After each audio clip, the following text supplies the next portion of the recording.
ಸ್ನೇಹಿತರೆ ನಮಸ್ಕಾರ. ನಾವು ಪ್ರತಿದಿನ ದೇವಸ್ಥಾನಗಳಿಗೆ ಹೋಗ್ತೇವೆ, ಕೈ ಮುಗಿತೇವೆ, ನಮಗೆ ಬೇಕಾದದ್ದನ್ನ ಬೇಡ್ಕೊಳ್ತೇವೆ ಮತ್ತು ನಮ್ಮ ಕಲ್ಪನೆಗಳಲ್ಲಿ ದೇವರೊಬ್ಬ ಶಾಂತ, ಸುಂದರ ಮತ್ತು ಯಾವಾಗ್ಲೂ ನಮ್ಮ ಕಷ್ಟಗಳನ್ನ ದೂರ ಮಾಡುವ ಕರುಣಾಮಯಿ.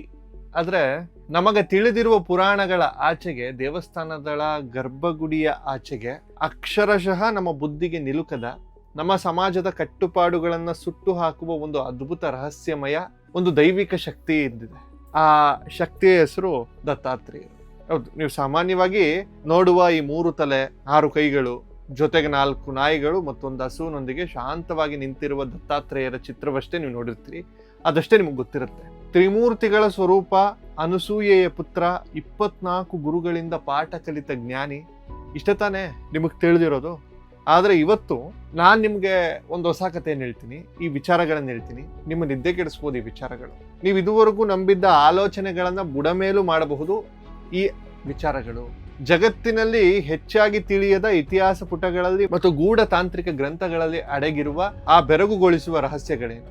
ಬನ್ನಿ, ಇಂದಿನ ವಿಶೇಷ ಸಂಚಿಕೆಯಲ್ಲಿ ಗುರುವಿನ ಗುಲಾಮರಾಗೋಣ, ಆ ಗುರುವಿನ ಬಗ್ಗೆ ಎಲ್ಲವನ್ನ ತಿಳಿಯೋಣ. ಸ್ನೇಹಿತರೆ, ಇಮ್ಯಾಜಿನ್ ಮಾಡಿ, ಒಬ್ಬ ಮಹಾನ್ ಗುರು, ಸಾವಿರಾರು ಶಿಷ್ಯರು ಆತನನ್ನ ದೇವರಂತೆ ಪೂಜಿಸ್ತಾ ಆತನ ಹಿಂದೆ ಸಾಕ್ತಾ ಇರ್ತಾರೆ. ಆ ಗುರುವಿಗೆ ತನ್ನ ಶಿಷ್ಯರ ಭಕ್ತಿಯ ಹಿಂದಿನ ಸ್ವಾರ್ಥ ಅರ್ಥವಾಗುತ್ತೆ. ಇವರು ನಿಜವಾದ ಭಕ್ತಿನ ಅಥವಾ ಕೇವಲ ಪ್ರದರ್ಶನ ಮಾಡ್ತಾ ಇದ್ದಾರಾ ಅಂತ ಪರೀಕ್ಷಿಸಲು ಆ ಗುರು ಒಂದು ವಿಚಿತ್ರ ನಾಟಕವಾಡ್ತಾನೆ. ಆ ಗುರು ನೇರವಾಗಿ ಒಂದು ಸರೋವರದೊಳಗೆ ಹೋಗ್ತಾನಂತೆ.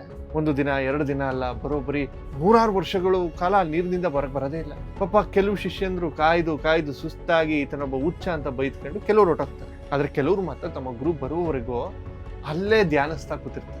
ವರ್ಷಗಳ ನಂತರ ಸರೋವರದ ನೀರು ಶಬ್ದ ಮಾಡ್ತವೆ, ಗುರು ಹೊರ ಬರ್ತಾನೆ. ಆದ್ರೆ ಒಬ್ಬಂಟಿಯಾಗಿ ಬರೋದಿಲ್ಲ. ಆತನ ಕೈಯಲ್ಲಿ ಒಂದು ಮದ್ಯದ ಮಡಿಕೆ, ಅಂದ್ರೆ ಈ ಎಂಡದ ಮಡಿಕೆಯನ್ನ ಇಟ್ಕೊಂಡು ಬರ್ತಾನೆ. ಇನ್ನೊಂದು ಕೈಯಲ್ಲಿ ಅತ್ಯಂತ ಸುಂದರವಾದ ಯೌವನತಿಯನ್ನ ಸ್ತ್ರೀ ಇದ್ಲು. ಆ ಗುರು ಆಕೆಯೊಂದಿಗೆ ಮದ್ಯಪಾನ ಮಾಡುತ್ತಾ ಮೈ ಮರೆತು ವಿಲಾಸಿಯಾಗಿ ವರ್ತಿಸಲು ಶುರು ಮಾಡ್ತಾನೆ. ಇದನ್ನ ನೋಡಿದ ಉಳಿದ ಶಿಷ್ಯಂದರು ಬೆಚ್ಚಿ ಬೀಳ್ತಾರೆ. ಛೆ, ಇವನೊಬ್ಬ ಕಾಮುಕ, ಕುಡುಕ, ಇವನನ್ನು ಹೋಗಿ ನಾವೆಲ್ಲ ಗುರು ಅಂತ ಪೂಜಿಸಿದ್ವಲ್ಲ ಅಂತ ಅಸಹ್ಯ ಪಟ್ಕೊಂಡು ಅಲ್ಲಿಂದ ಹೊರಟಾಗ್ತಾರೆ. ಆದ್ರೆ ಅಲ್ಲಿ ಕೇವಲ ಬೆರಳೆಣಿಕೆಯಷ್ಟು ಶಿಷ್ಯಂದ್ರು ಮಾತ್ರ ಕದಲ್ದೆ ನಿಂತ್ಕೊಂಡಿರ್ತಾರೆ. ಅವ್ರಿಗೆ ತಿಳಿದಿತ್ತು ಇದು ತಮ್ಮ ಗುರುವಿನ ಮಾಯಾಲೀಲೆ. ಈ ಜಗತ್ತಿನ ಕಟ್ಟುಪಾಡುಗಳು, ಪಾಪ ಪುಣ್ಯಗಳು, ಸರಿತಪ್ಪುಗಳು, ಸಭ್ಯತೆ ಅಸಭ್ಯತೆಗಳು ಯಾವುದಕ್ಕೂ ಆತ ಅತೀತನೇ ಅಲ್ಲ. ಆತ ಸಂಪೂರ್ಣ ಮುಕ್ತ. ಆ ಮಧ್ಯ ಕೇವಲ ಆನಂದದ ಆ ಏನ್ ಎಂಡದಿತ್ತಲ್ಲ, ಅದು ಕೇವಲ ಆನಂದದ ಸಂಕೇತ. ಆ ಸ್ತ್ರೀ ಸಾಕ್ಷಾತ್ ಜಗನ್ಮಾತೆ ಎಂದು ನಿಜವಾದ ಶಿಷ್ಯರಿಗೆ ಅರ್ಥವಾಗುತ್ತೆ. ಆ ಕ್ಷಣವೇ ಆ ಗುರು ತನ್ನ ನಿಜ ಸ್ವರೂಪವನ್ನು ತೋರಿಸಿ ಆ ಶಿಷ್ಯರಿಗೆ ಪರಮ ಜ್ಞಾನವನ್ನು ದಯಪಾಲಿಸ್ತಾನೆ. ಸ್ನೇಹಿತರೆ, ಈ ಕತೆ ಮಾರ್ಕಂಡೇಯ ಪುರಾಣದಲ್ಲಿದೆ ಮತ್ತು ಆ ಗುರು ಬೇರೆ ಯಾರೂ ಅಲ್ಲ, ಸಾಕ್ಷಾತ್ ದತ್ತಾತ್ರೇಯ. ಈ ಕತೆ ನಮ್ಗೇನ್ ಹೇಳುತ್ತೆ? ಸಮಾಜದ ದೃಷ್ಟಿಯಲ್ಲಿ ಯಾವುದು ಕೆಟ್ಟದೋ, ಯಾವುದು ಅಸಹ್ಯವೋ ಅದನ್ನೂ ಮೀರಿ ನಿಂತವನು ದತ್ತಾತ್ರೇಯ. ಆತನಿಗೆ ಸಮಾಜದಲ್ಲಿ ಸರ್ಟಿಫಿಕೇಟ್ ಬೇಕಾಗಿಲ್ಲ, ಆತ ಒಬ್ಬ ಅವಧೂತ. ಇನ್ನು 2ನೇ ಅತ್ಯಂತ ದೊಡ್ಡ ರಹಸ್ಯವೆಂದ್ರೆ, ನೀವು ಪೂಜಿಸುವ 3 ತಲೆಯ ದತ್ತಾತ್ರೇಯ ಚಿತ್ರಗಳು ಪ್ರಾಚೀನ ಕಾಲದಲ್ಲಿ ಇರಲೇ ಇಲ್ಲ. ನೀವು ಕೇಳ್ತಿರೋದು 100% ನಿಜ. ಪ್ರಾಚೀನ ಕಾಲದ ಯಾವುದೇ ಗ್ರಂಥಗಳಾಗಲಿ, ಅತ್ಯಂತ ಹಳೆಯ ದೇವಾಲಯಗಳಲ್ಲಿ ಶಿಲ್ಪಕಲೆಗಳಾಗಲಿ ದತ್ತಾತ್ರೇಯರಿಗೆ 3 ತಲೆಗಳು ಇರಲಿಲ್ಲ. ಮಹಾಭಾರತ ಮತ್ತು ಹಳೆಯ ಪುರಾತನ ಪುರಾಣಗಳನ್ನ ನಾವು ಓದಿದ್ರು ಅಲ್ಲಿರೋದು 1 ಮುಖ ಮತ್ತು 2 ಕೈಗಳಿರುವ, ಮೈಗೆ ಬೂದಿ ಬೆಳೆದಿಕೊಂಡಿರುವ ಅಂತ 1-2-3 ಕಡೆ ಉಲ್ಲೇಖ ಆಗಿದೆ.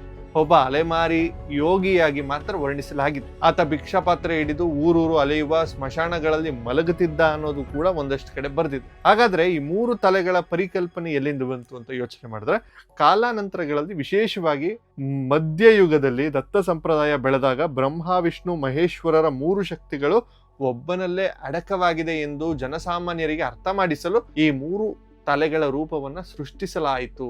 ಆದ್ರೆ ವಾಸ್ತವದಲ್ಲಿ ದತ್ತಾತ್ರೇಯರ ಮೂಲ ಸ್ವರೂಪವೇ ಏಕಮುಖ ದತ್ತ.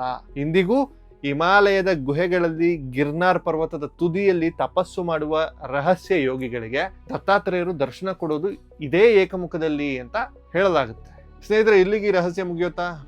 ಈಗ ನಾನು ಹೇಳಲು ಹೊರಟಿರುವ ವಿಚಾರ ನಿಮ್ಮನ್ನ ಇನ್ನಷ್ಟು ಬೆರಗುಗೊಳಿಸ್ತವೆ. ದತ್ತಾತ್ರೇಯರು ಕೇವಲ ಸಾತ್ವಿಕ ದೇವರೆಂದು ನೀವೆಲ್ಲ ಅಂದುಕೊಂಡಿದ್ರೆ ಅದು ನಿಮ್ಮ ತಪ್ಪು. ದತ್ತಾತ್ರೇಯರು ಅಘೋರ ಪರಂಪರೆ ಮತ್ತು ತಾಂತ್ರಿಕ ವಿದ್ಯೆಯ ಪರಮ ದೈವ. ರಾತ್ರಿಯ ಕಾರ್ಗತ್ತಲೆಯಲ್ಲಿ ಉರಿಯುವ ಚಿತೆಯ ಭಸ್ಮವನ್ನ ಮೈಗೆ ಬಳಿದುಕೊಂಡು ತಲೆಬುರುಡೆಗಳನ್ನ ಪಾತ್ರೆಯನ್ನಾಗಿ ಮಾಡಿಕೊಂಡು ರುಂಡಮಾಲೆಗಳನ್ನ ಹಾಕೊಂಡು ಸ್ಮಶಾನದಲ್ಲಿ ಸಾಧನೆ ಮಾಡುವ ಅಘೋರಿಗಳನ್ನು ನೀವು ನೋಡಿರಬಹುದು. ಸಮಾಜದಲ್ಲಿ ಅವರನ್ನು ನೋಡಿ ಭಯಪಡ್ತಾರೆ.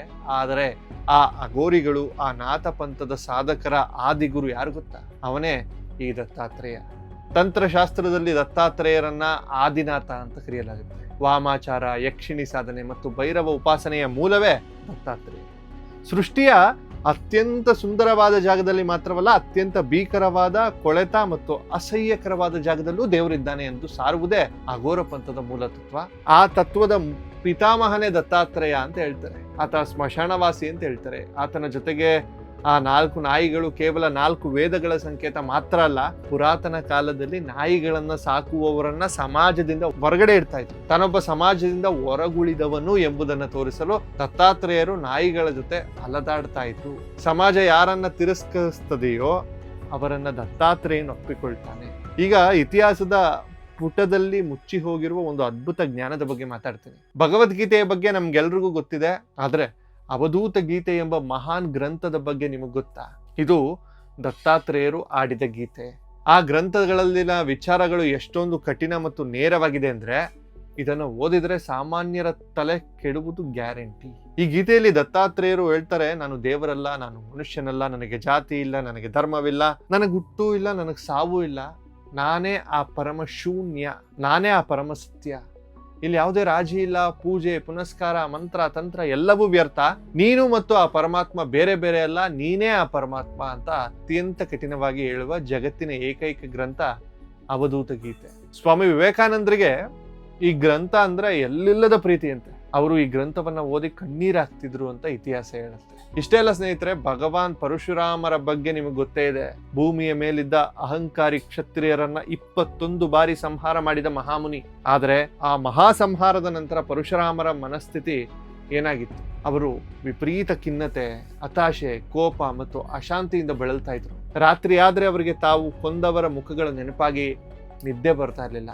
ಒಬ್ಬ ಯೋಧನ ಈ ಮಾನಸಿಕ ಸಂಘರ್ಷವನ್ನ ಗುಣಪಡಿಸಿದ್ದು ಯಾರು ಗೊತ್ತಾ? ಅವನೇ ಆ ಗುರು ದತ್ತಾತ್ರೇಯ. ಪರಶುರಾಮರು ದತ್ತಾತ್ರೇಯರ ಬಳಿ ಬಂದು ಬೇಡಿಕೊಂಡಾಗ ದತ್ತಾತ್ರೇಯರು ಅವರಿಗೆ ಸೃಷ್ಟಿಯ ರಹಸ್ಯವನ್ನ ಬಿಚ್ಚಿಡ್ತಾರೆ. ಆ ಸಂದರ್ಭದಲ್ಲಿ ದತ್ತಾತ್ರೇಯರು ಪರಶುರಾಮರಿಗೆ ಬೋಧಿಸಿದ ಆ ರಹಸ್ಯ ವಿದ್ಯೆಯೇ ತ್ರಿಪುರ ರಹಸ್ಯ.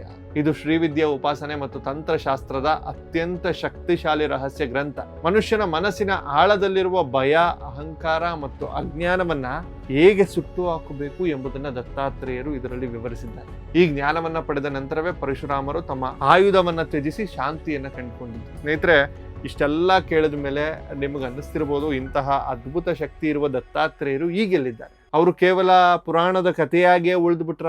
ಖಂಡಿತ ಇಲ್ಲ. ದತ್ತಾತ್ರೇಯರಿಗೆ ಮರಣವೇ ಇಲ್ಲ. ಅವರು ಚಿರಂಜೀವಿ. ಇಂದಿಗೂ, ಹೌದು, ನಾವು ನೀವೆಲ್ಲ ಉಸಿರಾಡ್ತಿರುವ ಇದೇ ಕ್ಷಣದಲ್ಲೂ ದತ್ತಾತ್ರೇಯರು ನಮ್ಮ ನಡುವೆ ಅಲೆದಾಡ್ತಾ ಇದ್ದಾರೆ ಎಂಬುದು ಅಸಂಖ್ಯಾತ ಸಾಧಕರ ನಂಬಿಕೆ.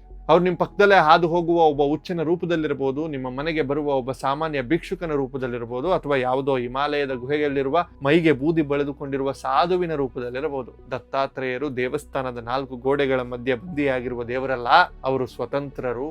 ಪ್ರಕೃತಿಯೇ ಅವರ ಮನೆ. ಗಾಳಿ, ನೀರು, ಬೆಂಕಿ, ಭೂಮಿ ಎಲ್ಲದರಲ್ಲೂ ಅವರಿದ್ದಾರೆ. ಯಾರು ತಮ್ಮ ಅಹಂಕಾರವನ್ನ ಬಿಟ್ಟು ಸರಿತಪ್ಪುಗಳೆಂಬ ದ್ವಂದ್ವದಿಂದ ಹೊರಬಂದು ಈ ಜಗತ್ತನ್ನ ಕೇವಲ ಒಂದು ನಾಟಕದಂತೆ ನೋಡ್ತಾರೋ ಅವರಿಗೆ ಮಾತ್ರ ದತ್ತಾತ್ರೇಯರ ಅಸಲಿ ದರ್ಶನವಾಗುತ್ತೆ. ಒಂದ್ಸಲ ಯೋಚನೆ ಮಾಡಿ, ನಾವು ಕಟ್ಟಿಕೊಂಡಿರುವ ಈ ಸಮಾಜ, ನಾವು ನಂಬಿರುವ ಆಚರಣೆಗಳು, ನಮ್ಮ ಪ್ರತಿಷ್ಠೆ, ನಮ್ಮ ಬ್ಯಾಂಕ್ ಬ್ಯಾಲೆನ್ಸ್ ಇವೆಲ್ಲವೂ ದತ್ತಾತ್ರೇಯರ ದೃಷ್ಟಿಯಲ್ಲಿ ಕೇವಲ ಭ್ರಮೆ. ಆ ಪರಮ ಸತ್ಯವನ್ನ ಅರಿತುಕೊಳ್ಳುವ ತಾಕತ್ತು ನಿಮ್ಗಿದ್ರೆ ನೀವು ಒಬ್ಬ ಅವಧೂತನಾಗಬಹುದು. ಇದಾಗಿತ್ತು ಭಗವಾನ್ ದತ್ತಾತ್ರೇಯರ ಬಗ್ಗೆ ಜಗತ್ತಿಗೆ ಹೆಚ್ಚಾಗಿ ತಿಳಿಯದ ಅಥವಾ ಯಾರು ಚರ್ಚೆ ಮಾಡದ, ಎಲ್ಲಿಯೂ ಸುಲಭವಾಗಿ ಸಿಗದ ಅದ್ಭುತ ರಹಸ್ಯಗಳು. ಈ ವಿಚಾರಗಳು ನಿಮ್ಮಲ್ಲಿ ಹೊಸ ಆಲೋಚನೆಗಳನ್ನು ಹುಟ್ಟಾಕಿದೆ ಅಂತ ನಾನು ಭಾವಿಸ್ತೇನೆ. ಗುರುಪೌರ್ಣಮಿಯ ಈ ಸಂದರ್ಭದಲ್ಲಿ ಒಂದಷ್ಟು ಗುರುಗಳ ಬಗ್ಗೆಯೇ ಒಂದಷ್ಟು ಎಪಿಸೋಡ್ ಮಾಡುವ ಯೋಚನೆಯಲ್ಲಿದ್ದೇನೆ. ಈ ಪ್ರಪಂಚದಲ್ಲಿ ಕಣ್ಣಿಗೆ ಕಾಣುವುದಕ್ಕಿಂತ ಕಣ್ಣಿಗೆ ಕಾಣದಿರುವ ರಹಸ್ಯಗಳೇ ಹೆಚ್ಚು. ಈ ರಹಸ್ಯಗಳ ಹುಡುಕಾಟ ಹೀಗೆ ಮುಂದುವರಿಯುತ್ತದೆ. ಧನ್ಯವಾದಗಳು. ಜೈ ಹಿಂದ್, ಜೈ ಕರ್ನಾಟಕ.